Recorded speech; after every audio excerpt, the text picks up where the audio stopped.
Imagine your wife cheats with your best friend, trying to steal 70% of your wealth, but she never knew your mom owned it all. I've had some wild experiences, but nothing prepared me for the betrayal from the two closest people in my life. I thought my marriage was perfect. Beautiful wife, successful career, loyal friends, what more could anyone want? But then, everything shattered when I discovered my wife and best friend secretly plotting to rob me blind. Before going into the story, please like this video and subscribe to my channel for more powerful stories. Thank you. Life was great. Or at least, that's what I believed. My name is Alex, and at 32, I had built what most people would call the dream life. I ran a successful marketing firm that I'd built from the ground up. Every day felt like a new opportunity to grow, expand, and thrive. My passion for my work reflected in every achievement, and my team respected and trusted me. My home was a dream, too, modern yet cozy, located in a neighborhood where everyone aspired to live. Every morning, sunlight poured through large windows, highlighting the meticulous decor Sarah and I chose together.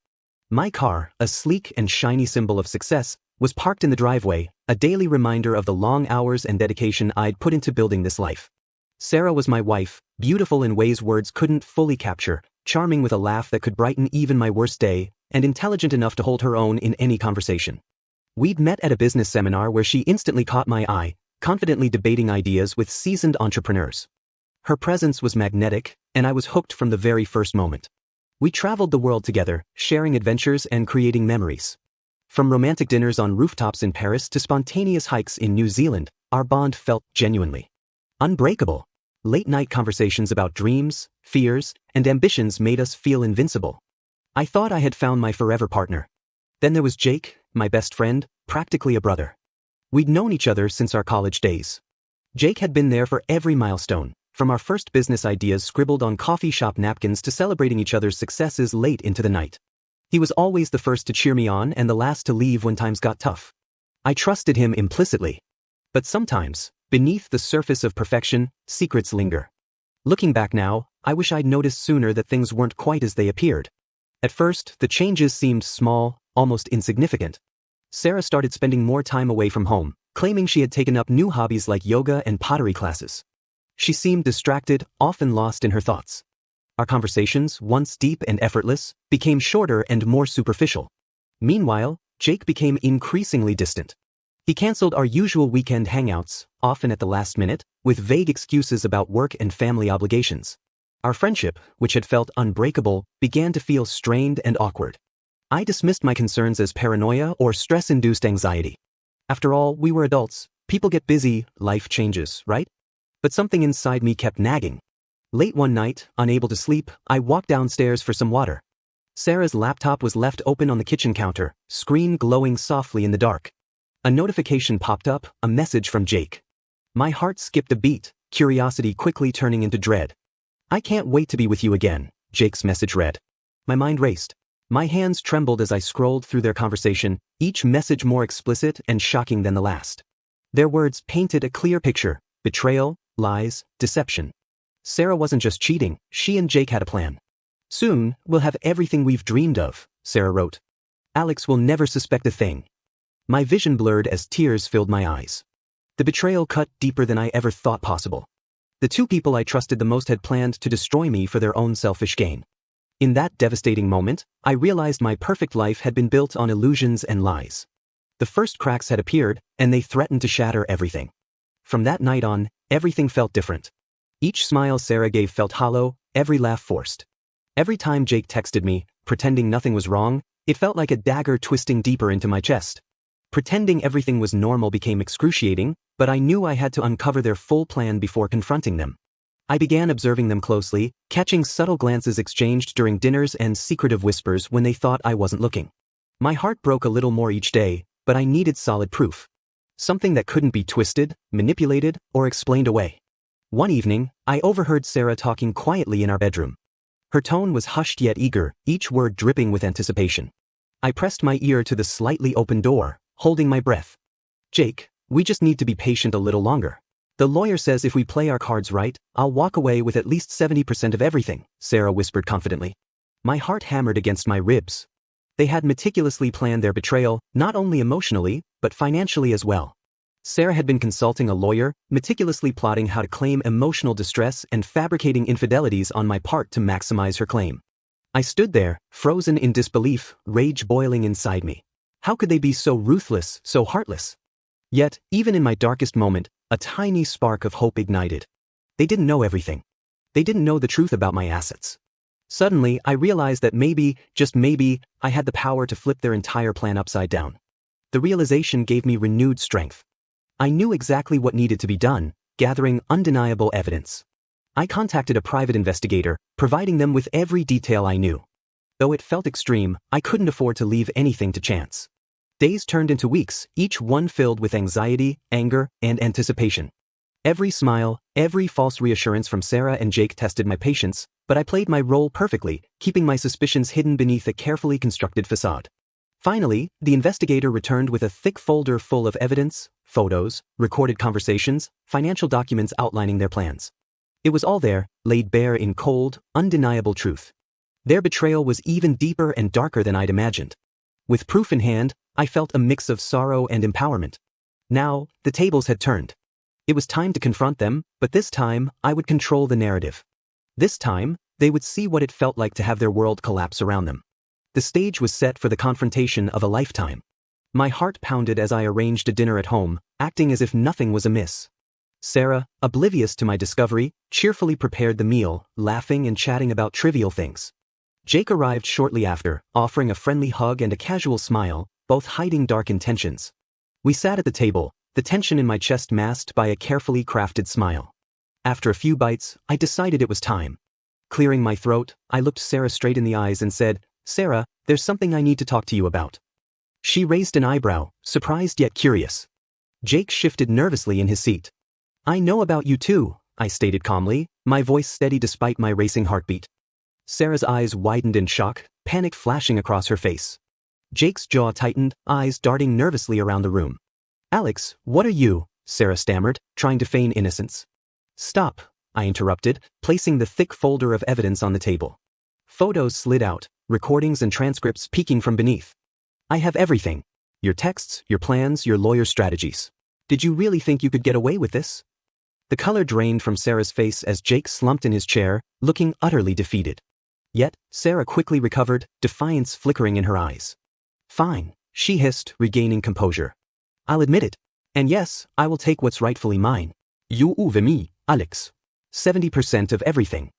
I leaned back in my chair, a genuine smile spreading across my face for the first time in weeks. "That's the funny part. You see, Sarah, Jake, I don't own any of it. Not the house, not the car, not even my business. Everything you're trying to steal is registered under my mother's name." Their faces froze in stunned silence. The realization crashed down on them, devastating and final. I stood up, looking down at them both, my voice firm and unwavering. "You've lost everything. Now leave my house." They left in silence, their betrayal matched only by their humiliation.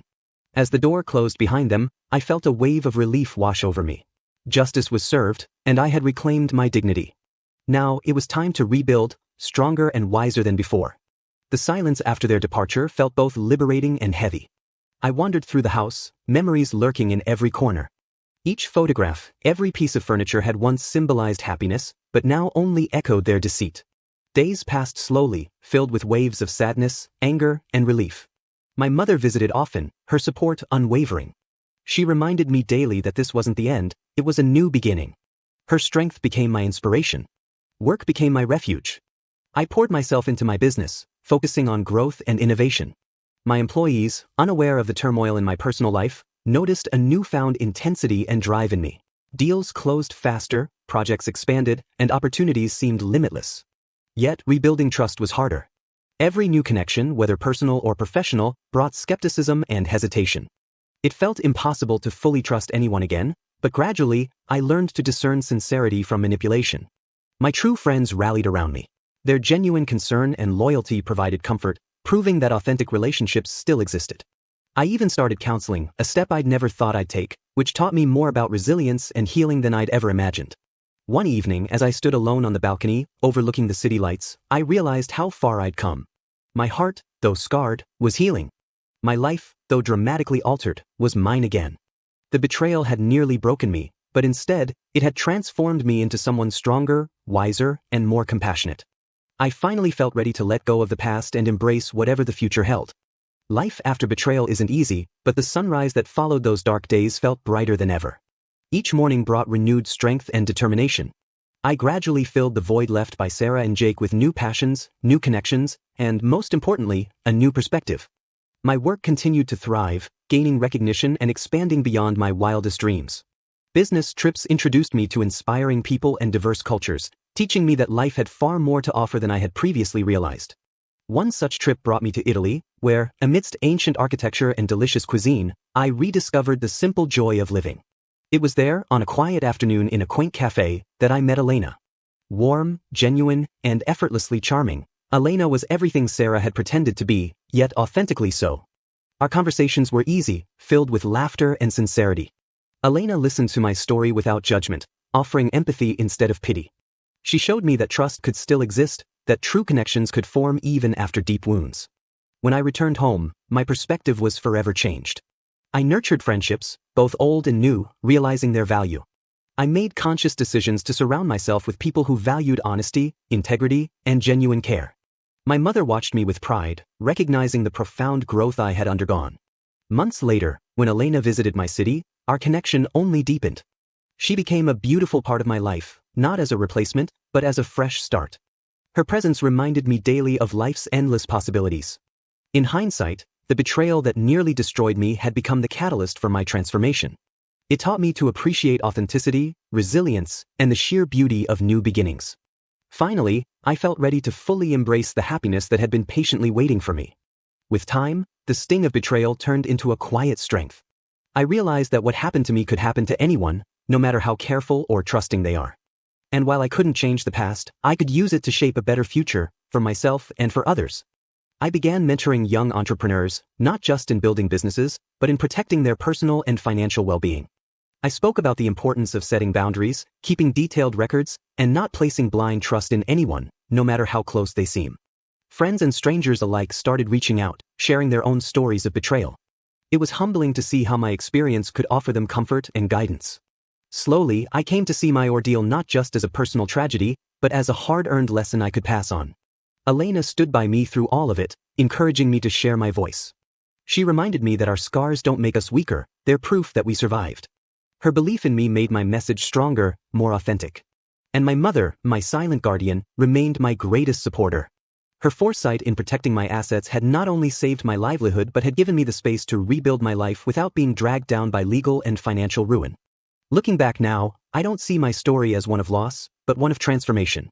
I learned that real wealth isn't in assets or possessions, it's in the people you can truly trust and in the peace you find within yourself. If there's one thing I'd tell anyone listening, it's this: protect what you've worked for, value the ones who prove their loyalty through actions, and never underestimate the quiet wisdom of those who care about you the most. In the end, I realized my story wasn't just about betrayal, it was about resilience. The people who tried to destroy me only made me stronger, sharper, and more grateful for the blessings I still had. Sarah and Jake faded from my life entirely. I stopped wondering what they were doing or whether they regretted their actions. Their choices were their burden to carry, not mine. I chose to live fully, embracing the life I'd rebuilt. My days were filled with work I loved, people I trusted, and moments that made me truly happy. I traveled, laughed, and built new memories that had nothing to do with the pain of the past. And every now and then, when I'd sit quietly with Elena or share a coffee with my mom, I'd smile, not because I'd won, but because I had survived. I had turned the worst chapter of my life into the foundation for the best one. If you've ever been betrayed, know this: it doesn't have to define you. You get to decide whether it breaks you or builds you. And trust me, choosing to rise is the most satisfying revenge you'll ever get. If this story moved you, please don't forget to give it a like. And if you love emotional, powerful stories like this one, please make sure to subscribe to the channel.